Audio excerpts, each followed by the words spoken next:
आप सुन रहे हैं एजी एंटरटेनमेंट की धमाकेदार प्रस्तुति। तू बारू बुरी मिलियन करोड़ में लग जाई नजर काला धागा बांधा गोड़ में। कि तू बारू बुरी मिलियन करोड़ में लग जाई नजर काला धागा बांधा गोड़ में।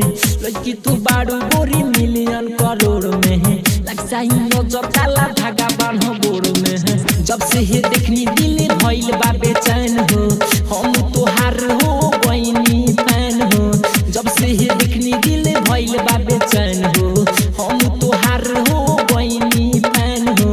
भइल बा बेचैन हो, भइल बा बेचैन हो। ऐसे न चलो हंस उल्ट्रेला ट्रक बस, जहाँ पैर रखेल हो धरती भी जाला धस। ऐसे न चलो हंस उल्ट्रेला ट्रक बस, जहाँ पैर रखेल हो धरती भी जाला धस। लइकी तू बारू गोरी मिलियन करोड़ में लग जाई नजर काला धागा बांधा गोड़ में। लइकी तू बारू गोरी मिलियन करोड़ में लग जाई नजर काला धागा बांधा गोड़ में। बारू तू इतना वाइट जैसे कि यूट्यूब लाइट, पेन्हेलू कपड़ा टाइट दिलवा में होला फाइट।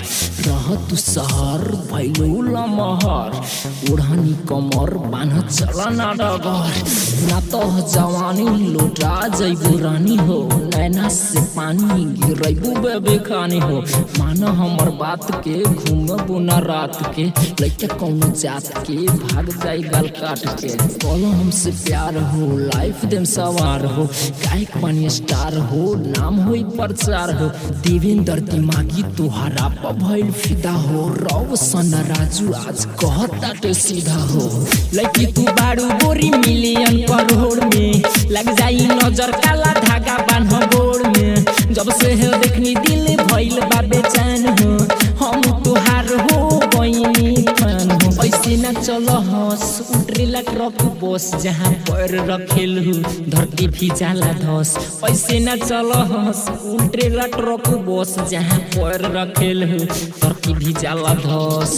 लइकी तू बारू गोरी मिलियन करोड़ में लग जाई नजर काला धागा बांधा गोड़ में। लइकी तू बारू गोरी मिलियन करोड़ में लग जाई नजर काला धागा बांधा गोड़ में।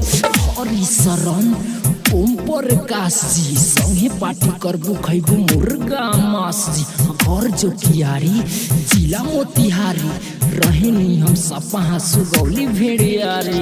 Mix by AG recording studio. Sugauli Bhediyari, Sugauli Bhediyari, Sugauli Bhediyari. लइकी तू बारू गोरी, लइकी तू बारू गोरी